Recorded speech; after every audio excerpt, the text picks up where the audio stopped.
Kata teori.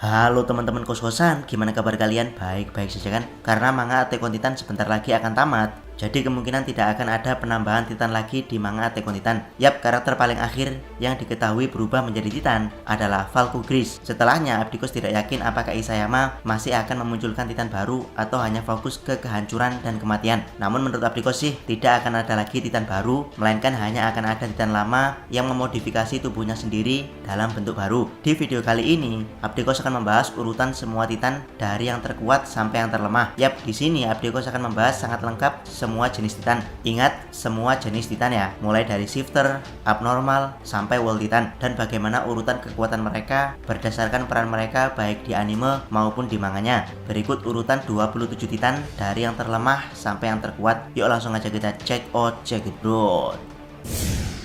Di nomor ke-27 ada Mindless Titan cacat. Sebenarnya Titan ini masuk kategori Titan abnormal. Namun keabnormalan Titan ini adalah cacat, yaitu bagian tubuhnya tidak sempurna saat dirubah menjadi Titan. Hanya ada dua Titan yang masuk kategori ini. Pertama adalah Titan Ibu Koni, dan yang kedua adalah Titan Ngesot yang ditemukan Survey Corps dalam misi mencari lautan. Lanjut di nomor 26 ada Mindless Titan biasa. Ini adalah Titan biasa yang sering kita jumpai di Attack on Titan, yang juga menjadi sarana olahraga Kapten Levi untuk melancarkan hobi membunuh Titannya. Yap, para Titan ini dulunya adalah manusia yang dirubah dengan cara disuntik dengan serum Titan, lalu berperilaku layaknya Titan yang tertarik untuk memakan manusia. Namun antusias mereka untuk memakan manusia hanya biasa-biasa saja. Bahkan ketika malam hari, mereka tidak aktif untuk mengejar manusia kalau benar-benar tidak berpapasan dengan mereka. Contoh jenis Titan ini banyak sekali, ada Titan Moe, Titan Dynafritz, dan juga Titan Ymir. Lanjut di nomor 25 ada Mindless Titan anak buah Zeke. Berbeda dengan Mindless Titan biasa, Mindless Titan ini dirubah menggunakan cairan tulang belakang bisitan Zeke. Jadi mereka punya kelebihan yaitu bisa diperintah oleh Zeke. Dan berbeda dengan Mindless Titan biasa yang sedikit aktif pada malam hari, para Titan ini bisa tetap aktif meskipun malam hari, asalkan Zeke memerintahkannya untuk tetap aktif. Contoh Titan jenis ini adalah Titan penduduk Ragago, Titan Falco Gris, dan juga Titan prajurit Paradis yang teracun wine. Lanjut di urutan ke-24 ada Mindless Titan abnormal. Ini adalah jenis Titan biasa yang cukup berbahaya karena perilaku mereka sangat agresif ketika bertemu manusia. Mereka tidak hanya berjalan layaknya Titan normal, namun terkadang sampai berlari, meloncat, merangkak, bahkan berbicara. Contoh jenis Mindless Titan abnormal ini adalah Talking Titan, Titan yang mengejar Sasha, Titan yang memakan Thomas Wagner, dan juga Titan yang dicincang oleh Levi dalam wujud God Mode. Lanjut di posisi ke-23 ada Wall Titan. Wall Titan yang Abdikos maksud di sini adalah Wall Titan yang tawuran secara solo ya, bukan Wall Titan yang main keroyokan melalui rambling. Yap, walaupun punya kelebihan uap panas dan juga atlet renang antar pulau, Wall Titan ternyata juga bisa dibunuh melalui tengkuknya. Bahkan terkadang mereka berperilaku layaknya sebagian warga plus 62 saat menerima BLT, yaitu siap menginjak temannya sendiri apabila ada salah satu teman yang terpeleset dan terjatuh. Lanjut di urutan ke-22 ada Beast Titan Tom Saver. Ini adalah Titan yang paling tidak jelas karena wujud Titannya saja tidak pernah ditampakkan. Namun berdasarkan perkataan Tom Saver, Beast Titan yang diwariskan kepadanya adalah salah satu Titan paling tidak berguna bagi Marley. Bahkan sempat dipensiunkan saat perang Marley karena saking tidak bergunanya. Lanjut di nomor ke-21 ada Jauh Titan Marcel Galliard. Jauh Titan Marcel hanya muncul sekilas, yaitu saat latihan para Titan Shifter Marley, di mana Jauh Titan terlihat menghancurkan meriam Marley dengan cakar runcingnya. Jauh Titan Marcel Galliard juga diperlihatkan mempunyai rahang keras di wajahnya. Sebenarnya Jauh Titan ini terlihat cukup menjanjikan kekuatannya, namun karena perannya hanya sekilas dan Marcel langsung tewas ketika menyelamatkan si anak emas, jadi Jauh Titan Marcel Galliard kemunculannya hanya lebih kuat dari sebuah meriam.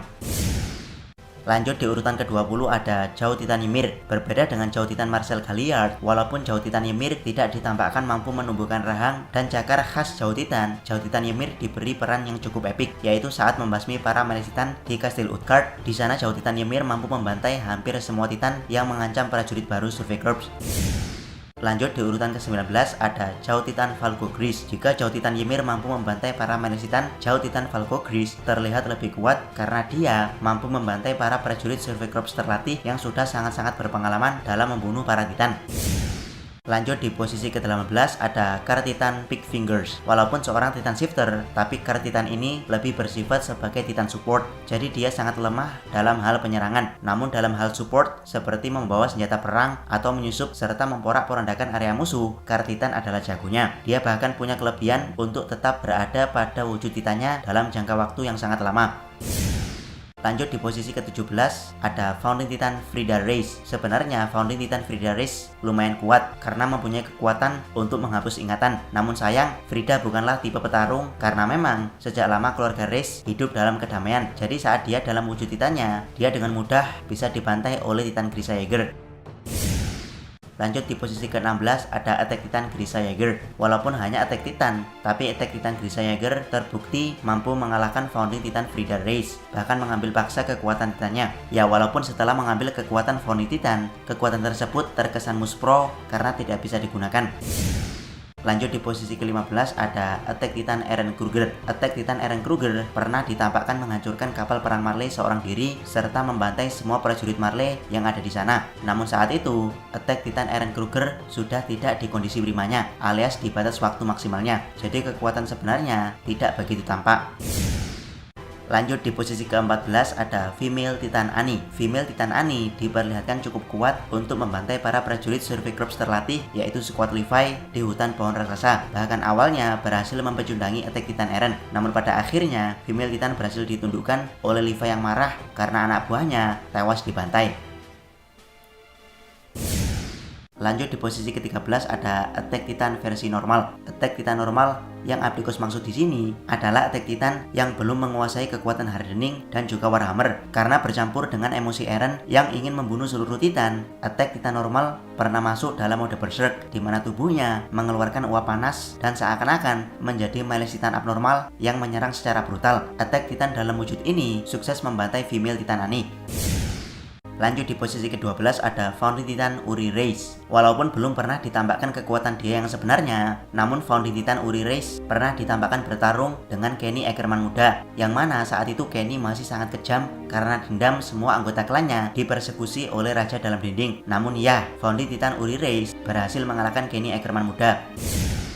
Lanjut di posisi ke-11 ada Jaw Titan Porco Galliard. Jika Jaw Titan di pembahasan sebelumnya dipegang oleh para prajurit ngasal, tidak dengan Jaw Titan Porco Galliard. Yap, Porco sendiri adalah prajurit tangguh Marley yang harusnya menjadi pewaris armor Titan. Namun hasil tes dia dimanipulasi kakaknya agar tidak lolos ujian. Setelah menjadi pewaris Jaw Titan, Porco Galliard ikut andil dalam beberapa pertempuran epik, seperti pertempuran melawan Aliansi Timur Tengah, pertempuran melawan serangan dadakan dari para prajurit Paradis, dan juga pertempuran menyerbu Pulau Paradis demi merebut Founding Titan untuk yang terakhir kalinya. Di pertempuran menghadapi serbuan prajurit Paradis, kita akhirnya tahu kalau kekuatan rahang Jaw Titan benar-benar sangat kuat, bahkan cukup kuat untuk menghancurkan elemen kristal Warhammer Titan. Lanjut di posisi ke-10 ada Warhammer Titan Miss Tiber. Warhammer Titan termasuk salah satu Titan terkuat bahkan saat debut awalnya. Yap, saat pertama kali debut, awalnya Warhammer terlihat berhasil ditinju Attack Titan saat belum selesai berubah. Namun setelah Warhammer Titan dalam wujud perubahan sempurna, Attack Titan berhasil dibandem kepalanya sampai hancur. Jika tidak ada Mikasa yang selevel Titan Shifter, mungkin Attack Titan Eren yang sudah menguasai Hardening dan juga telah berubah menjadi badass habis dipalu oleh Warhammer Titan. Lanjut di posisi ke-9 ada Armor Titan Rainer. Sebenarnya dari segi kekuatan, Armor Titan sedikit di atas Female Titan Annie. Dia bahkan menurut Abdikos masih di bawah Warhammer Titan. Masalahnya adalah pemegang kekuatan Armor Titan adalah prajurit yang luar biasa kuat dan pemberani. Bahkan levelnya sebagai prajurit hanya satu tingkat di bawah Mikasa. Yap, Armor Titan Rainer berkali-kali ditunjukkan hampir mati, seperti pernah hampir mati di keroyok Malice Titan, pernah hampir mati di Bully Beast Titan, pernah hampir mati di Berondong Meriam Anti Titan, dan juga pernah hampir mati saat menerima tembakan kapal perang Aliansi Timur Tengah. Namun meski berkali-kali hampir mati, Titan ini dengan gagah berani bangkit kembali untuk terus bertarung hingga titik darah penghabisan.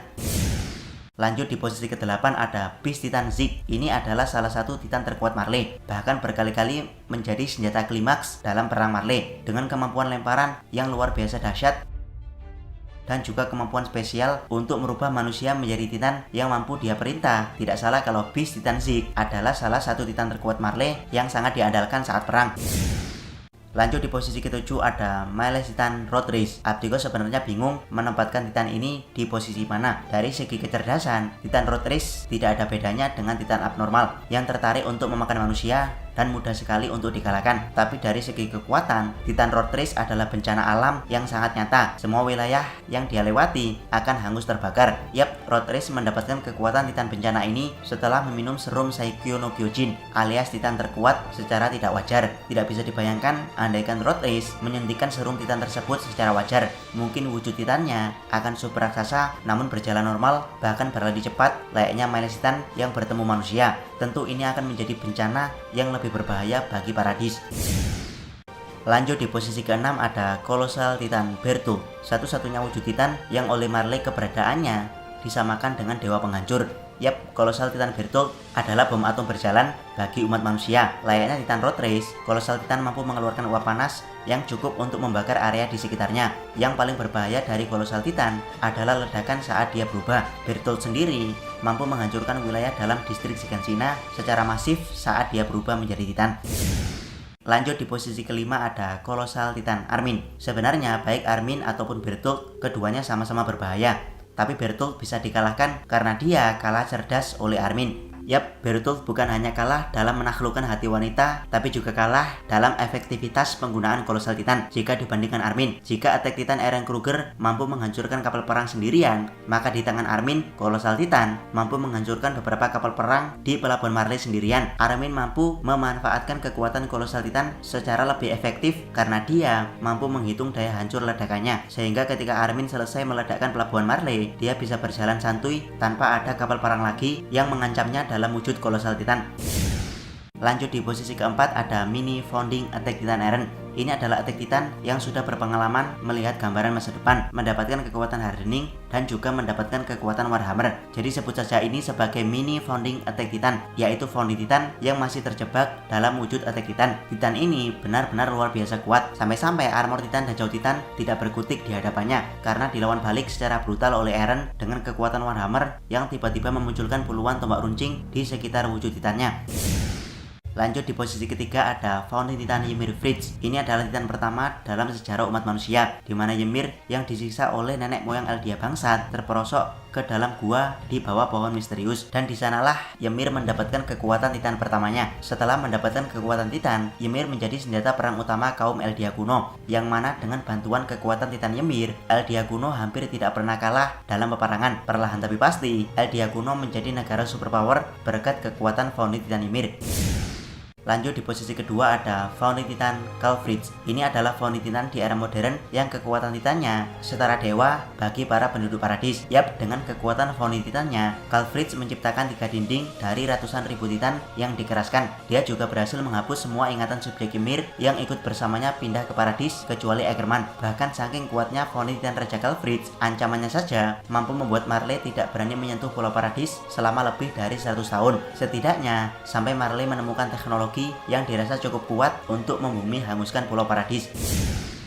Lanjut di posisi pertama ada Founding Titan Eren. Jika Raja Calfritz menciptakan tameng dinding untuk melindungi dan menyembunyikan Eldia dari kejamnya dunia luar, maka Eren menempa tameng Raja Calfritz tersebut untuk menjadikannya tombak yang siap memburu dunia yang telah kejam pada Pulau Paradis. Yap, Founding Titan Eren adalah realisasi kiamat yang pernah diceritakan di buku sejarah Marley tentang ancaman Raja Calfritz. Saat Founding Titan Eren benar-benar mewujudkan kiamat pada seluruh dunia, dunia tiba-tiba sadar kalau selama ini mereka telah salah menumpahkan kebencian mereka pada pulau kecil bernama Paradis. Namun penyesalan tersebut sudah terlambat karena Founding Titan Eren terus maju untuk meratakan seluruh dunia, mewujudkan ancaman pendahulunya yang dianggap main-main oleh seluruh dunia. Ikuso Eren Tatake. Jangan lupa subscribe channel Bikos dan jangan lupa share video ini. Sabiko salam. Mi.